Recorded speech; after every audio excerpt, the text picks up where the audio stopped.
Welcome to the Ages of Rock podcast with your hosts Bill Algie, Dennis Talbot, and Alan Tate. We are three guys who have one thing in common, a love of rock and roll. Our goal is to talk about all things rock. We hope you find this show intriguing, funny, and occasionally highly opinionated. Enjoy! Hey, welcome to the Ages of Rock podcast. This is episode number 106, and this will air on February 1st, 2018. A little something new we're going to do, which is make sure that we put the date on the front of the episode because we are having people go back and listen to old episodes, and they have no idea when they occurred. So we thought we'd help them out a little bit. So we got a guest on tonight, but we have some stuff we're going to work on before we get to the guest. So let's see. We got any music news or anything happening? You may as well tell them who the guest is because it's on the title. Oh, okay. Well, our guest is Damon Johnson from Black Star Riders. And interesting story how we got to Damon, but it's going to be a great interview. I'm looking forward to it. I've been listening to their latest album about 7 times in the last 4 or 5 days. I love it. It's awesome. I was listening to it again earlier too, so going to be a great conversation with him. So looking forward to that. All right, so any music news anybody has? I don't have any music news this week. I know that Tom Petty, they came out and said that Tom Petty did not really die of cardiac arrest. I guess they found some extra medication in his system, which kind of saddened me a little bit. I was, hoping that he wasn't going to be one of those guys that fell into that fate, but apparently that's how it worked. So. He had finished that tour though with he had cracked his hip. He hurt something. Yeah. So he was already in pain, and it's one of those situations where he just, unfortunately over medicated, and sad. That's sad, very sad. Let's see. The Grammys were on last night. Anybody watch the Grammys?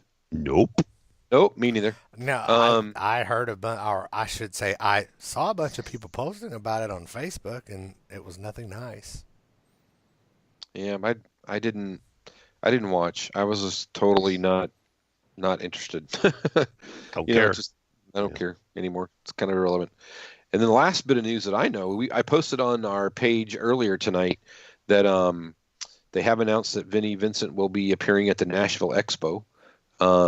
Well, I don't know if they've formally announced, but there's a logo, a Vinnie's logo, that says Nashville underneath it. So I'm assuming that's what it's going to be. And I think that's sometime in June. One weekend in June, yeah. Yeah, one weekend in June. So there's more to come on that. So keep checking the page. I believe the date is June 23rd. Yes, You're right, 23rd. Yeah, keep checking the page. We'll keep it updated. Make sure that we get everybody there that wants to go. I'm not sure where we're going to be, if we'll make it that show or not, but we'll sure give it a shot. So I will make it to that show. There you go. Alan's going to make it to that show. I'm not sure about me, and I don't know about Alan. Well, the rumor already swirling is that there's going to be a Vinnie Vincent Invasion reunion, but that reunion will just be Vinnie and Robert Fleischman because, as I understand it, there's no love lost between Vinnie and Dana Strum or Vinnie and Bobby Rock. So I'm guessing that if they do anything like they did in Atlanta, maybe those two guys will get together and do an acoustic set. Yeah, that'd be all right. I think that would be pretty cool. Now, if they did an electric set and hired just a generic bass player and a generic drummer, that would be pretty cool too. Regardless of what they do, it's going to be pretty awesome for Vinnie Vincent fans, especially since Robert never got to perform live in the band. Well, there are those guys from the rock and roll residency there in Nashville that probably can play about anything that there is, so they might be able to help join them. The question is how much freedom will Uncle Gene give them to do that? I know Gene invited Vinnie to come to the Nashville Vault experience, but that doesn't necessarily translate to you can use the guys in my band. For a one-off, I don't think he'd give a shit. Why would he care? I don't know. Gene actually filled in for those guys here. Last week? Yeah, Tuesday night. Last Tuesday. Yeah. Played 2 songs. Why he was in Nashville? Did he say why he was in Nashville? Nope. It was Tuesday night. Yeah. Saw some video of that from our friends from Decibel Geek, so that was pretty cool. Thanks, All right. Chris. Thanks, Chris. Anything else you guys have? Yeah, I got something very interesting. Not rock related, but a concert kind of relation. Two of my friends went to the Kevin Hart comedy show, which was at the Ford Center, and actually sold very well. I mean, it was like concert type, pretty full venue. As you walked into the place, there were signs everywhere saying no cell phone use whatsoever. This is one of his earlier shows. They want to keep it. Basically, there was a long letter saying that we're going to keep this material is very new. We are not going to allow any cell phone use in the stadium whatsoever. They said you could use your cell phone in the lobby and in the bathroom for emergencies.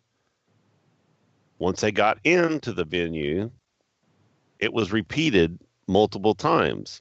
Do not take your cell phone out whatsoever, or you will be thrown out. You will be walked out immediately. A friend of mine was right on the side of the stage, or right on the side of the aisle. They had hired 100 extra security guys out of Louisville, and their job was to look for people with their cell phones out. And he said within 2 minutes of the show starting with the first opener, the people behind them got escorted out because they pulled their cell phone out. And the guy was like, "Oh, what do you mean? I just when it goes, I didn't hear anything." He said, "No, we told you, cell phone's out, you're out." They were pulling people out of there if you pulled your cell phone out. I had never, we've talked about that. How would they ever, do that in a concert? But they had that thing locked down tight. And they said there were numerous people that got walked out by pulling their cell phones out. There you go. Well, I think you're going to start seeing that a lot more, not just at comedy shows. But what is the cost of bringing I mean, he said there was actually one person in every row in that stadium walking up and down, and they would turn their flashlight on, and they would get, if they seen a light, and that person would be gone. I mean, they were vigilant about. I mean, it's kind of crazy, but I mean, I guess they warned them. They said even on the bathroom stalls, every bathroom stall had a sign. When you went into the bathroom, when you went into, even on the inside of the stall, on the urinals, the door of the bathroom, everything had that sign about the. They said they spent probably $10,000 on just advertisements on saying don't use your cell phone. Isn't that crazy? Well, he's got the money, so that's not an issue, right? That thing's that's probably just made crazy. I mean, but I don't know how you can. I don't know how somebody doesn't know what's going on with the phone and decides to throw somebody out, because it could have been a phone call you got from a babysitter for one of your said kids. In an emergency situation, take it to the lobby. Well, yeah, but you got to answer the phone when you're sitting there to get to the lobby. I'm just telling you. Well, they'll end up being problems over that probably. Who knows? Yeah, if I would have got thrown out, like I said, for that, I just check. I don't have a watch, so I check it for my time. If they seen a light. So anyway, these people, they were kicking people out last night. There was multiple people they saw getting walked out. So anyway, interesting. That's interesting. I know we've heard a lot of that coming up. People were like not letting people videotape of their shows, but. Well, speaking of that, I just read today that Jack White's doing the same thing. Those Faraday cage pouches or whatever they're called. He's having people put their phones in those cages for his shows. Yeah. And I honestly, I think you're going to start seeing a lot more of that. Oh yeah. And it's not like I'm holding my phone up here. I understand, it gets in the way. It gets in the way when I'm watching somebody. I understand it, but I don't know if some of it is because they don't want their material out there until they can release it, or if it's because it's distracting to other people, and maybe they've gotten enough complaints that they're just tired of dealing with it. Or if they have a bad show, that it shows up on the internet. I think all of the above are true. Exactly. I think there are. I mean, seriously, there's a argument for every one of them. So anyway, there you go. That's all I got. But I found it very interesting. I was like, really? Cool. So, okay. All right. So we've had we've had quite a few comments on our on YouTube from our channel. We've had a lot of viewers for the stuff we did from the Atlanta Expo. So we're getting a lot of comments. Thank you guys for commenting. We really appreciate it. Keep leaving us some comments. I think there's too many to read, actually. There's like a lot, which is cool, because before it was like, we have one comment from a year and a half ago, and now there's a lot of there. So that's great. So, and by the way, Sonny, thanks for that. Yeah, appreciate that. And by the way, Alan did all the recording for that stuff. So he's our master of technical abilities, because otherwise Dennis and I would still be sitting around trying to figure out how to get this thing rolling. But no, it was great. I mean, it worked out really, really well, and we ended up making some new friends at the soundboard too, so which is kind of cool. So for that event. But anyway, keep leaving us some feedback. We will be glad to read some of those when we can grab a couple. But they're just coming in pretty fast and furious at the moment, which is awesome. All right, so before we move on, I would like to mention that as the guy that just set his camera phone up and recorded with the little external microphone, I have no control over the job the sound guys do, so stop bitching at me for the sound quality. That's one of the biggest comments that I got, was everybody was surprised at how much louder the crowd was than the guy on stage with the microphone in his hand. Well, because whenever the guy on the microphone was being when the crowd got really quiet, well, it was just hard to hear. Yeah. It was hard to hear, I thought, a few times. No matter, part of that was because of the sound company, Yeah. Yeah. Some of it was real muffled. I know that. Remember, there was a couple of them we were talking about when you were recording it, Alan. We said something about it would sound like muffled, or kind of like the Charlie Brown teachers, because adults. Because when the people would come up and ask a question on the microphone, you've got to project your voice for the microphone to pick it up well. That was the biggest part of the problems with the people asking the questions. Right.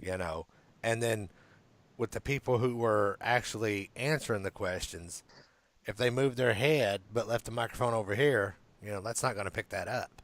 Yeah. It's just people that aren't used to a microphone. Right. I mean, it's just, it's just what it is. We don't all have those skills. So you put one on your head. That way, when you turn your head, it goes with it. That's right. Ron Keel. That's what Ron Keel wears, right? Yeah, exactly. Yeah. Exactly. And it sounded really good. He sounded really good, actually. Yeah. Yep. All right. So we ready? Yeah, I think we're about ready. So coming up tonight, we're going to be talking to Damon Johnson from Black Star Riders. All right. So with us tonight, we have Damon Johnson from the band Black Star Riders. Welcome aboard. Fellas. Thank you. Thank you so much. Yeah. Talk to you. Right on. So, Damon, it's great to have you on the show, man. Where are you at now? Are you across the pond? Oh, no. I live in the great state of Tennessee. Yeah, I'm in Tennessee now. Yeah, I lived in Alabama pretty much my entire adult life and most of my childhood. And we moved to Nashville about 5 years ago. For the lifestyle. We have so many friends here that live in town, and they got a pro football team and a pro hockey team, which is that's us, all the bases covered. So we really love it here, and without a doubt, it's been great musically. A lot of studios to work in, and just a lot of great musicians around town. If I'm any of my solo stuff, if I'm writing or recording, I got world-class guys literally around the corner, and I'll see them at the coffee shop and go, hey, man, can you come play some bass on this? They're like, yeah, I'll be over in 10 minutes. It's great. It's great. It used to be, Nashville was country music. Now, the rock scene there is huge. I mean, it's amazing. Well, there's just how many people live there. Yeah, man. There's a lot of us that have moved here, and, there was definitely a time decades ago when you needed to either be in Los Angeles or New York to kind of get your thing off the ground, because that's where all the work was, all the businesses were, the record companies, the management offices, the publicists, the publishing, on and on and on. And, it's one of the great things just about the evolution of our business over certainly over the last 10 or 15 years. You can do this from anywhere. Black Star Riders is such a perfect example of that because we're spread out all over the country. In Scott Gorham's case, he is indeed across the pond. Scott has lived in London since the mid-'70s, so it makes band rehearsal kind of a challenge. But as far as, writing and communicating and that kind of thing, we get around that with no problem. So when you're recording, are you recording together, or are you guys recording and just shipping your parts off to each other? When we're recording, we're absolutely in the same room together. That's cool. Good. Just out of necessity, we've gotten pretty crafty at writing, in our respective hometowns, wherever we live. I guess our singer, Ricky Warwick, he and I do the bulk of the songwriting. And I guess it helps that he and I both have been in bands where we were the principal writer or the front man for years and years. So when we found ourselves in the same band together, it was sort of like 1 + 1 = 3, if you know what I mean. And so we always seem to come to the table with a lot of ideas when we kind of drop that green light on, okay, guys, we got to start getting ideas together for another record, which is ironically where we are right now, even though we're getting ready for this big tour in the States with Judas Priest. Ricky and I have already got a half a dozen things. We've been under the hood trying to tune things up and get ready because we'd like to be in the studio by the end of the summer and start another album. Cool. So Heavy Fire came out in 2017, is that right? Yeah, literally about a year ago. Maybe it was early February of last year. Yeah. Yeah, that is a great record, man. I'm not kidding. Really good. When Austin reached out, I had listened to All Hell Breaks Loose, and I listened to Killer Instinct a little bit before, and I didn't know about that album. I didn't. And he said, they had a new album come out in 2017, so I went back and listened to it. I think I started listening to it I think we touched base on Friday, and I listened to it Friday in my office, and I've had that damn thing on for 4 days. Well, thank you. Thank you for that so much, Bill. Well, I'll tell you something, man, and you'll find it interesting and maybe even a little sad, but, for myself and, the other guys that are American in their origin, we've wanted nothing more than to grow our profile in the United States. And we're kind of this weird band in that we're a new band, and our sound is pretty cool, not necessarily modern, but it certainly doesn't sound dated. And, but we come from the footprint of a legendary classic rock band in Lizzy. So it's like the rock press or the rock entity in the United States just doesn't know what to do with us. It's like, well, what are they? Right. Are they classic rock? Are they new rock? Are they alternative rock? Are they punk rock? Because Ricky's so punk in his influences, and his old band, The Almighty, was heavy, almost like Motorhead. And so it's, the first 2 records, it was tough. And I'm calling in every relationship I've had in the music business since the late 80s, radio station friends and friends in other bands, and giving them the record and, hey, man, and calling in favors and trying to get on tours and just trying to raise some profile. And it was almost a flat line. And that's no fault of anyone in particular. It's just kind of the nature of the business right now. But it's what you said, too, that the business has changed. And so, to get your guys out right now, how do you do that? I mean, the way of doing things back in the 70s is gone, and the 80s are gone. Now you're getting basically no support from anybody. Radio is not supporting anybody. How do you get to that point? Well, you have to really get creative, and in the case of where we're at right now in January of 2018, man, we can't quantify the magnitude of the good deed and incredible opportunity that our friends and brothers in Judas Priest have provided us by making us a part of this tour this spring. The other thing about the five of us in Black Star Riders is we've got relationships in so many other bands. I mean, this is totally name dropping, but Guns N' Roses and Kiss and Def Leppard and Bon Jovi and Aerosmith, and the list goes on and on. Those are all friends of ours. And we've reached out to literally every band and said, hey, keep us in mind. Keep us in mind when you're doing a run, even if it's just a few shows or, because they all love the record. They know about the band. They love the sound. They love the song.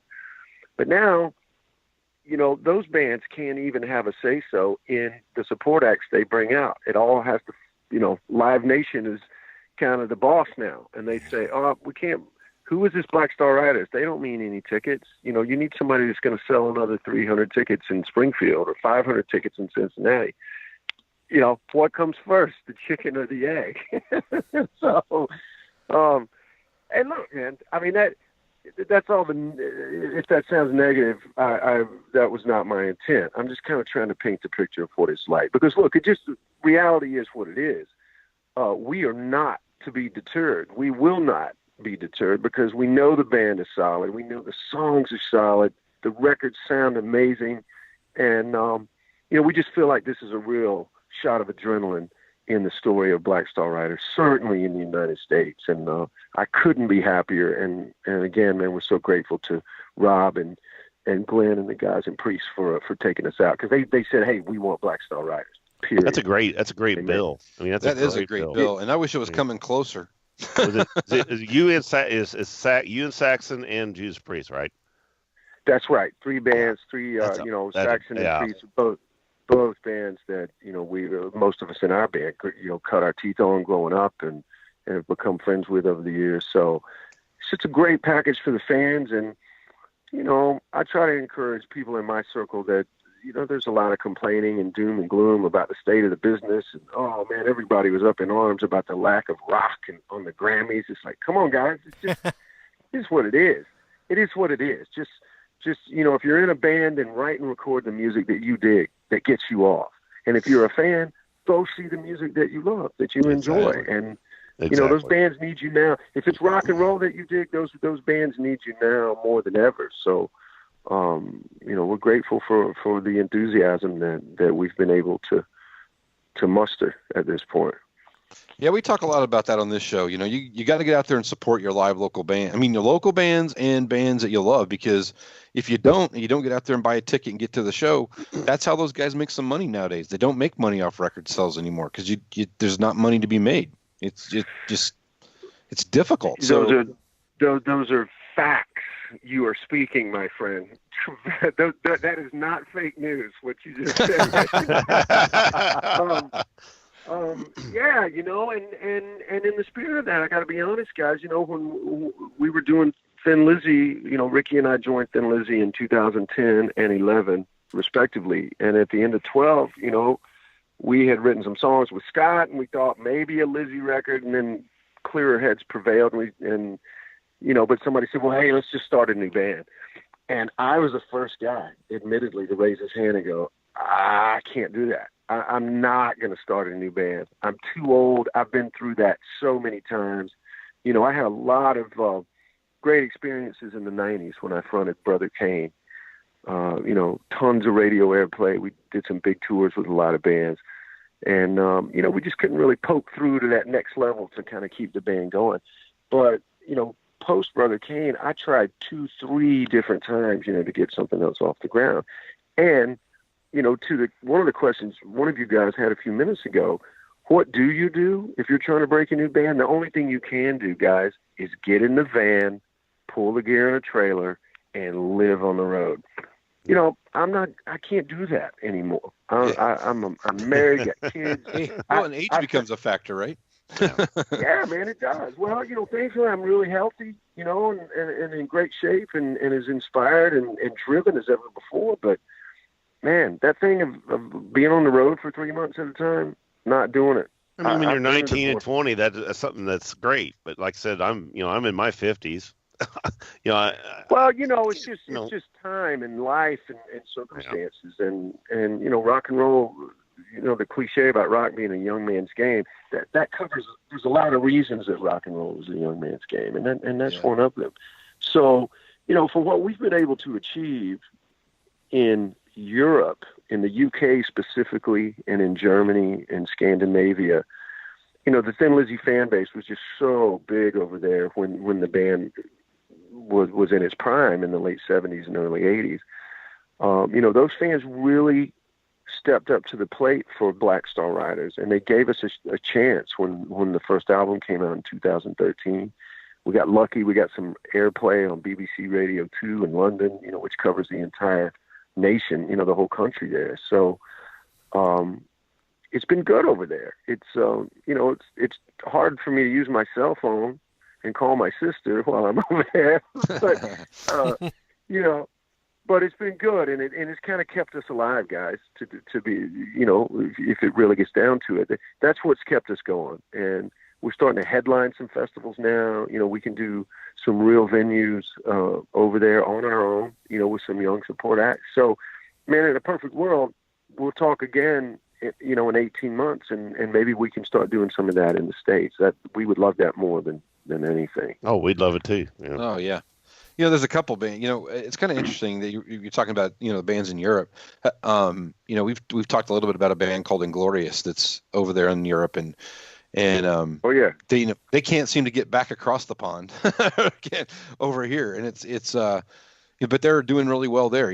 They seem to be doing really well, and it's just interesting that there is a chasm there. It's I know it's a big lake, but trying to get people, you can't get across it. It's just a matter of having support when you get here, right? You got to figure out how you get hooked up with somebody. That's the problem. Well, there's some infrastructure in the rock world over there still. There's some great rock publications. There's still some radio outlets that support rock and roll, and there's a fan base that just there's a community, and they all go to the Download Festival, and they all go to Rambling Man in August, and they'll go to Sweden Rock outside of Stockholm.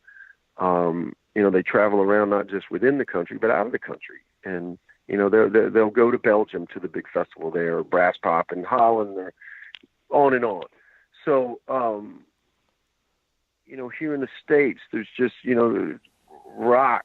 The idea of rock still seems to be just kind of vintage rock, classic rock, rock that has gone before. There's not so many new bands here that are capturing maybe a big enough portion of the American music fan. I don't know why that is, but it just is what it is. Yeah, even some of the older bands that have put stuff out in the last year. I mean, Night Ranger had a great album this year. Quiet Riot's had a great album that came out this year. I mean, in 2017. Even some of those bands that are bigger established bands in the U.S., they can't get any airplay. I mean, they can't get going. It's it's weird. It's like we have a better chance of getting airplay because we are a new entity. Black Star Riders, it's a new band. People aren't familiar with it. If you are some of those more established bands and looking for radio airplay, it's not coming. It's impossible. You're just not going to get it. But they have the advantage of having some hits in their catalog, in their resume. And, 1,000 people will show up in Dallas, Texas to see Night Ranger play at the Bowery Ballroom and play Don't Tell Me You Love Me and Sister Christian and go crazy and relive the good old days and have a good night out. And then, all my buddies in Night Ranger, they'll book 2 or 3 shows in a week and fly home, and hey, that was a good run. And then they'll do that several weeks out of the year, and that's awesome. Black Star Riders can't do that yet. We're just not. Yeah. We're not established enough here. But this is going to be such a shot in the arm for us guys to be out with Priest and Saxon, and I too wish that we were playing. I'm not. Where are you guys located, by the way? I meant to ask you that earlier. Southern Indiana. Actually, we're 2 of us are in Southern Indiana. One's closer to Indianapolis, Indiana. Okay, yeah. I got you. Right on, man. So not far away from Nashville, but not close to anywhere else the tour's going. Yeah, not 2 hours from Nashville. So, there's nothing on this Priest tour in the Southeast anywhere, and I have really been been getting abused by my friends and family about that.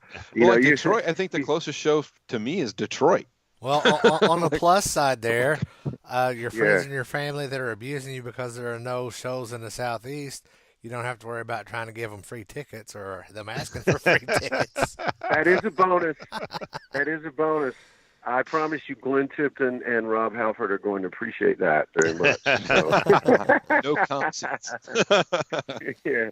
Though they had Priest was here at our city 2 years ago. It was almost 3 years 2015. ago. 3 years ago when this podcast was getting in its infancy, and it was almost ashamed of the people that nobody showed up. But the thing was, they didn't promote it. We didn't. Our promoters here, and we're in this area where it's tight pants country, pickup truck kind of bullshit. They'll sell out, in a heartbeat. But you just can't sell a rock show here. It's sad. I don't know why, but it's just. Yeah, man. I don't really know the answer to that question, and but for us, we feel like. For Black Star Riders, we feel like there's two things that we absolutely can control. And that's the quality of our songs and the quality of the live show. And it makes me very proud to know, without a doubt, that pretty much across the board, Black Star Riders is getting favorable reviews everywhere we play. Yep. And, it says a lot just about the intensity of the band, the commitment of the band, the passion of the band. I can't say enough about what a fantastic songwriting partner and just lyrical storyteller Ricky Warwick is.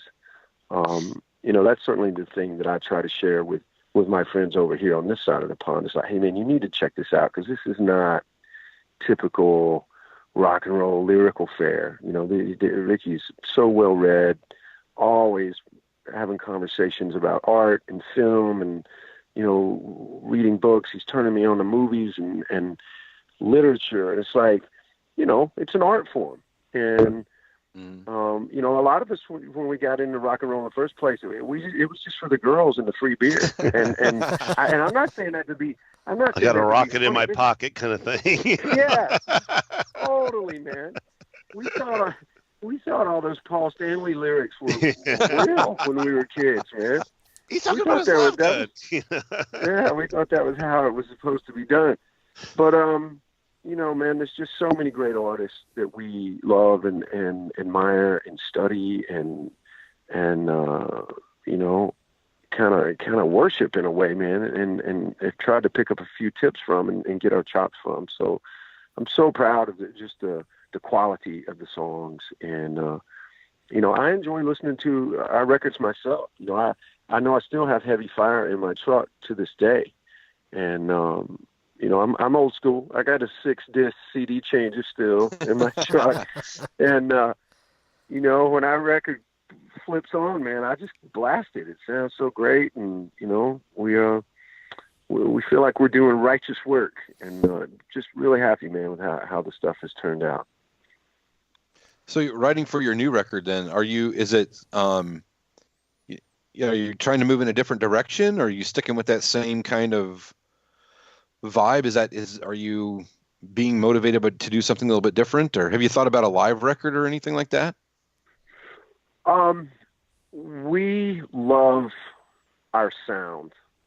Our sound is really rooted in two key factors. The harmony guitars that are a tip of the hat to Scott Gorham's past and the music that changed my life, because Thin Lizzy was absolutely my favorite band, most influential band for me when I was growing up and learning to play guitar, learning about writing songs. And then the other factor are Ricky's lyrics. And I don't think we're going to change that. Dynamically, texturally, we're always looking to have some new things in there, some fresh energy. But, we're never going to shy away from just a straight ahead riff, great vocal melody, some cool arrangement. We still like short songs, guys. The short 3.5 minute song with an anthemic chorus people can, hum in their head or raise their fist or tap their foot to. Because that's the music that kind of defines our enthusiasm. If it's anything from, Van Morrison to Aerosmith to Zeppelin to The Clash to, whatever we love, Right. we're just a reflection of those records. I'm not necessarily listening to a handful of new records to get inspiration from. I do love to hear new stuff, and I'm always looking. But, when it's time for me to get back in record mode, man, I just play the records that I've played my whole life and get inspired from that, because I still love that music now as much as I did when I was a kid. Listening to the latest album, I mean, you can hear, it sounds like Thin Lizzy, but it's timeless. It sounds brand new. So that's one thing. You're gonna get both those people, the people who were Thin Lizzy lovers, and then you people that hear this and go, "Oh, that sounds really cool. That's a new band," but it's not. You know what I'm saying? Well, thank you for that. That's a great compliment. And yeah, I don't think we're ever going to run away from the Thin Lizzy comparisons again, because the band was just too special. And it was great. Scott is in the band. There is some similarity in vocal tone and in the phrasing of Ricky Warwick as the great Phil Lynott had. Yep. I don't think it's a coincidence that they're both Irish, that they both grew up loving Bob Dylan, Van Morrison, Woody Guthrie, folk music, storytellers, traditional Celtic music. Man, Ricky's as steeped in that stuff as anybody you're ever going to meet. So that's another thing that really separates us, certainly from American rock and roll bands. We really stand out from that, guys, because, again, it's just a different lyrical content. There's just I think there's broader influences within the membership of Black Star Riders than you might get in other bands. Ricky's never owned a Led Zeppelin record. He's not interested. He was in the Stiff Little Fingers and the Sex Pistols and Motorhead and, 80s New Wave. So, he's turning me on to records. I'm turning him on to, Southern rock and a lot of the blues stuff that I grew up on and Southern R&B and gospel, that kind of stuff. So, but at the end of the day, man, it's just, we love playing straight ahead rock and roll, and our fans dig that. And I think there's going to be new American fans for us that are going to gravitate towards that as well. Yeah, I think you're going to see some sales go up starting March 13th. March 13th. When you're sitting in that arena, when you come off the stage at the end, all of a sudden you're like looking at your phone. You're going, "Oh, look at there! We're selling records, boys. There's downloads are coming." Well, that's another thing. We love to meet the fans. We love to get right in there with them. I mean, it was cool to grow up, wondering what Jimmy Page was doing in the dressing room after the shows. People don't wonder what we're doing because we come right out. We're right out shaking hands and, answering questions and I guess we kind of see ourselves as sort of the people's band. We don't want any barrier between us and them. The fans are the ones that are giving us this opportunity, guys. And, I don't think we'll ever take that for granted for the remainder of our days. I think when you're young and a bit cockier and just uber sure of yourself, it's easy to kind of have your head up your ass about some of that stuff. And with the advent of time and a little bit of maturity and a few knocks on the head, you realize, man, that the fans are the boss. They're the ones in charge. So we love to get to interact with them and just get their feedback on how they feel about it. Well, Damon, speaking of interacting with fans, I have a story about you and my 10-year-old son at an Alice Cooper concert back in 2006 here in Evansville. Right on. I seem to remember playing Evansville, Indiana in 2006. Yeah. It was at the center. I took my dad and my son, and that's the only concert the three of us ever went to together. But my son, he never said a word to me about it, but he bitched to his mother the whole time because he had no desire to go see Alice Cooper at all. And I was like, when you see the show, you'll get it. And yeah. And he was 10 years old at the time, so he wasn't very tall. We were pretty close to the stage, but not close enough that he could see over everybody.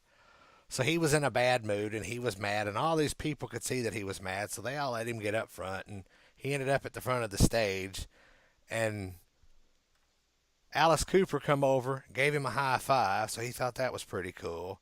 Then you reached over and handed him a guitar pick, and he thought that was pretty cool. And then Calico spewed blood all over him, and that just lit him up. That was the greatest thing ever. That's it. And then Eric Singer come over, because Eric Singer knew him because he used to come to the Kiss Expos that I would put on. So he knew who Ian was, and he come down there and handed Ian a pair of sticks. So, oh my God. So my son went from not wanting to see an Alice Cooper show to that was the greatest thing I've ever seen in my life. So that's a great story. Yeah. And, so on behalf of my son, thank you for making his night. Oh, come on, brother. Well, hey, my time with Alice Cooper is just some of the greatest memories I'll ever have. And,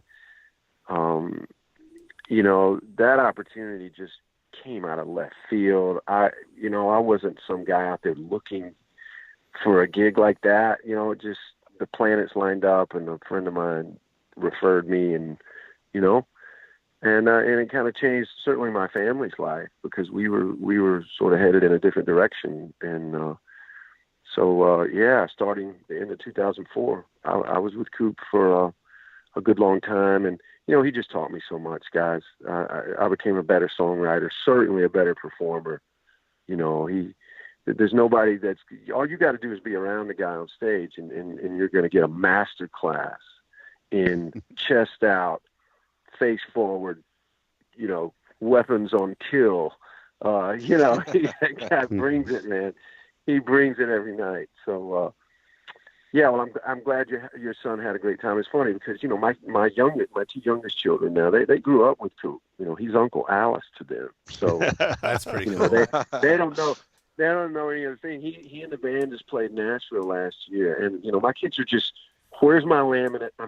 Where's Coop? I'm straight in the dressing room. They want Twizzlers and gummy bears, and he loads them up with Monster energy drinks, and they're just bouncing off the wall. And nothing makes Alice happier than to see that. That is awesome. That's awesome. That is a big compliment to you too, Damon, because we've Alice was on the Hired Gun show, and he was talking about how he stole guys from other bands, or how he would watch somebody and then ask somebody, who is that guy? He was really good. Should we get him on our band? So I don't think people get in Alice's band without having some serious skills, great reputation, and some big time credibility, man. So that's some big time kudos to you, bro. That's good stuff. Thank you. Yeah, man. It's just it was incredible. Like I said, I wasn't even expecting something like that. My great friend Eric Dover was playing guitar for Alice for 2 or 3 years, and Eric is also originally from the Birmingham, Alabama area. So we had known each other. We toured together some when Brother Kane was having some success, and Eric was getting ready to move on from Alice to do other projects. And, he told the band, he said, you need to check out this guy, Damon Johnson. If he's not in another band, you need to bring him out here to audition. And it's one of my favorite stories, guys, because my wife and I, our son was born on a Tuesday, and I'm literally sitting in the hospital with them shedding these Alice Cooper songs, getting ready for the audition, because they only have one day to they were like, well, this is the day. You either come on Thursday, you got to fly to L.A., or, we understand you just had a kid, but this is the only day that we can do it. So I brushed up on the songs and flew out there. Well, 2 of the guys in the band, they had brought their buddies in to audition, and basically said, look, here's the songs. Here's what you need to be ready to play. And I didn't have anybody. I just had, the tour manager called me and said, hey, learn these 6 songs. Well, I fly out there. My son is 2 days old. So I leave him and my wife at home.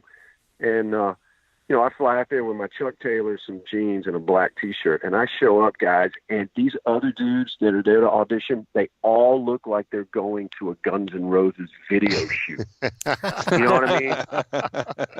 They're jacked out, man. They got the leather, they got the eyeliner, they're tatted up. Dude, I'm from Geraldine, Alabama. I grew up on a chicken farm. Brother Kane was Southern rock, and it's, for us, the whole measuring stick was, can you play or can you not play? And that was it. So as soon as I saw these other guys, in my mind, I'm like, well, I blew it. Nobody told me, nobody said anything about having to get all gussied up. It was Halloween. Yeah. So, but, and I'm quoting my friend Chuck Garrick, who was the bass player, who's now one of my best friends, who I'd only met for the first time that day. In his words, he says, well, Damon just came in and annihilated everybody.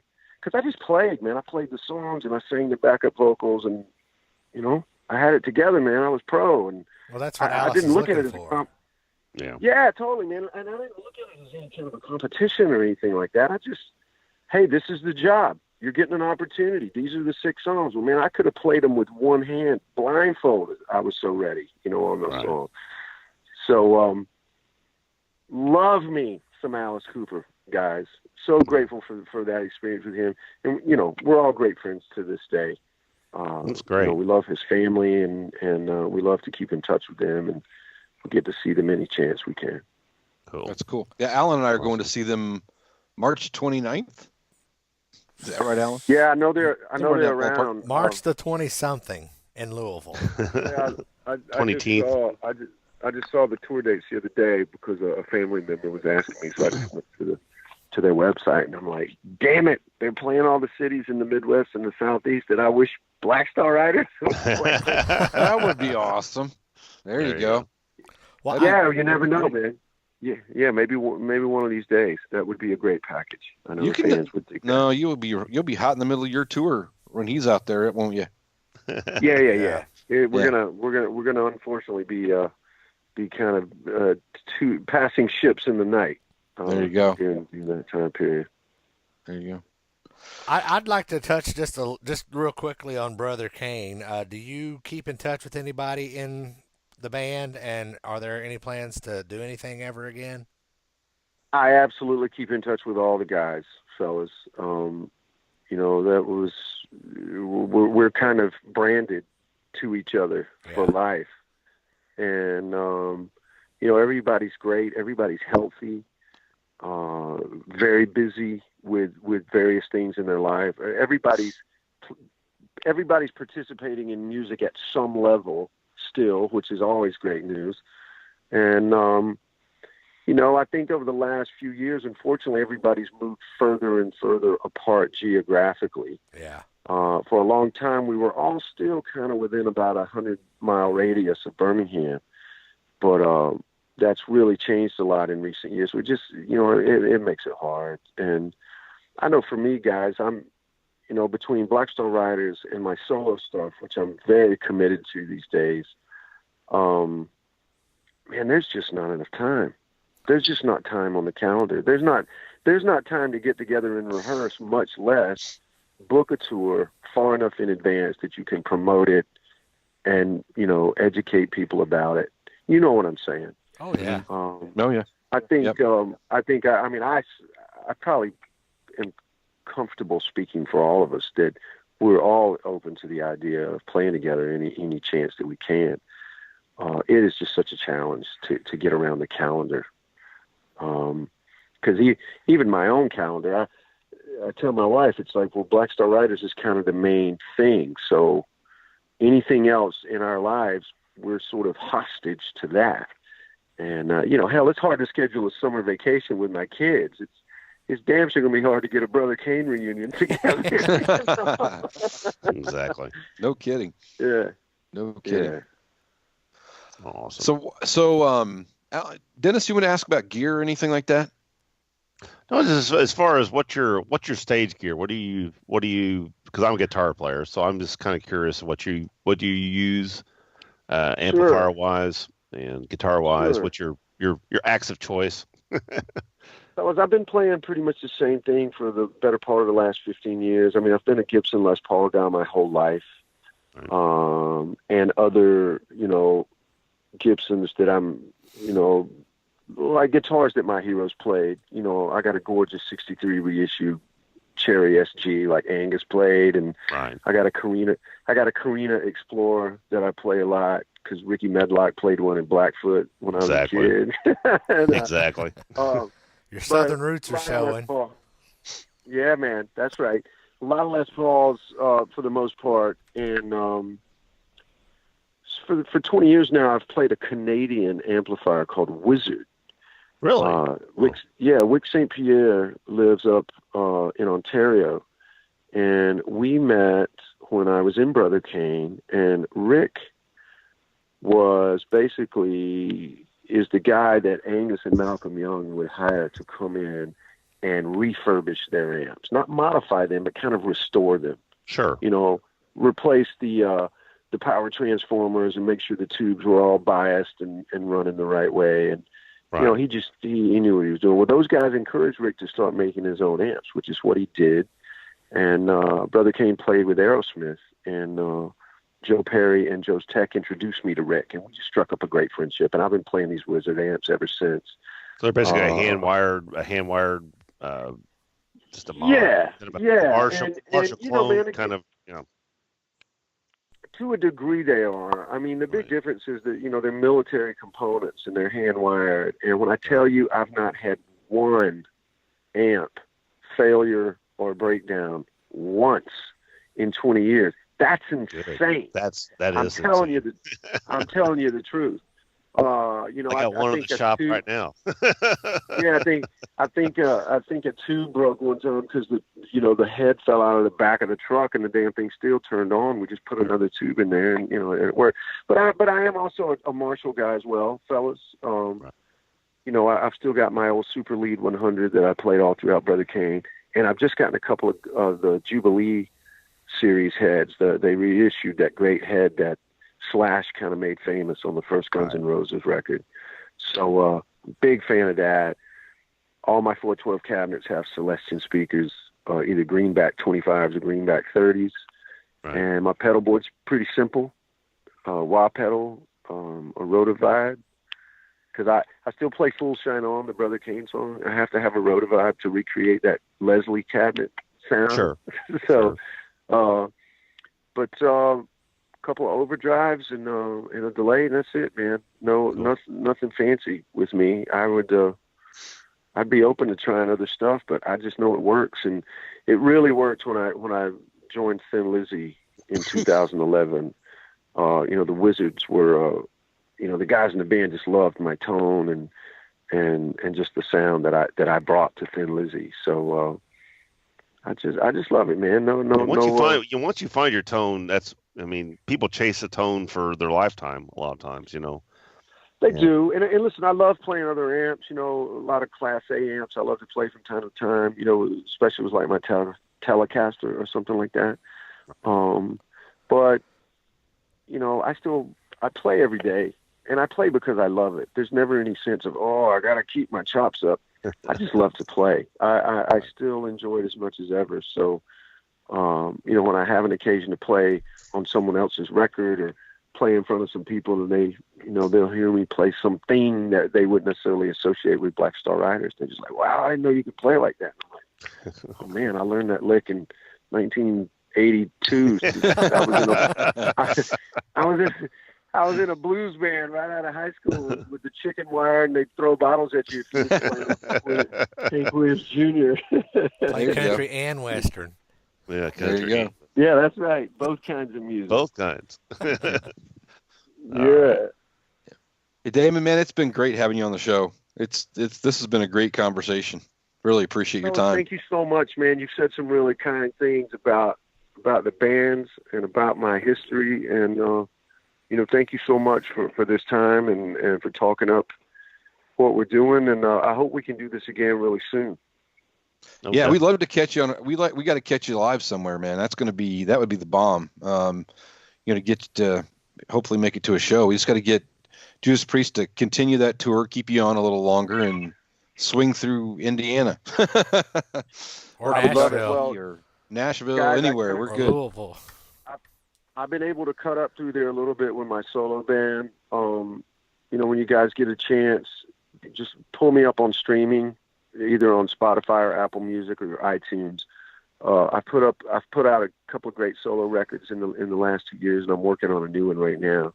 Cool. And so there's definitely a guarantee that I'll be in your neck of the woods with my band at some point.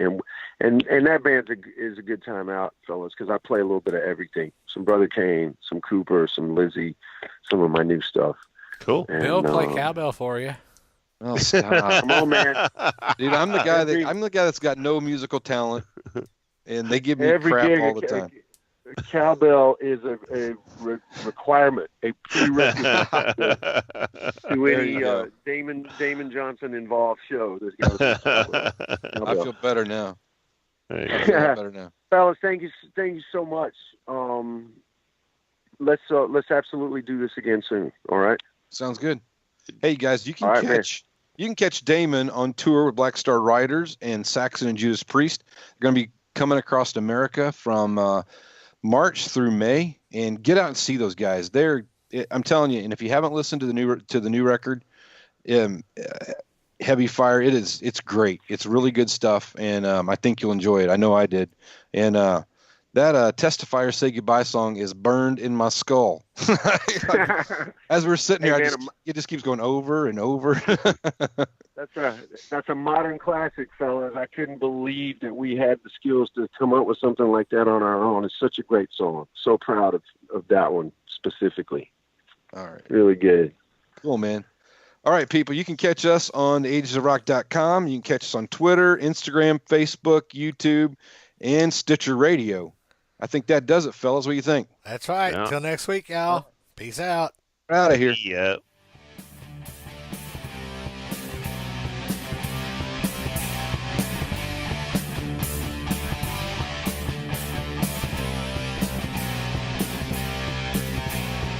Thanks for listening to the Ages of Rock podcast. If you haven't done so already, be sure to subscribe to our YouTube channel, like us on Facebook, and most importantly, tell all your friends. Remember, you're never too old to rock. Until the next episode, peace out, folks.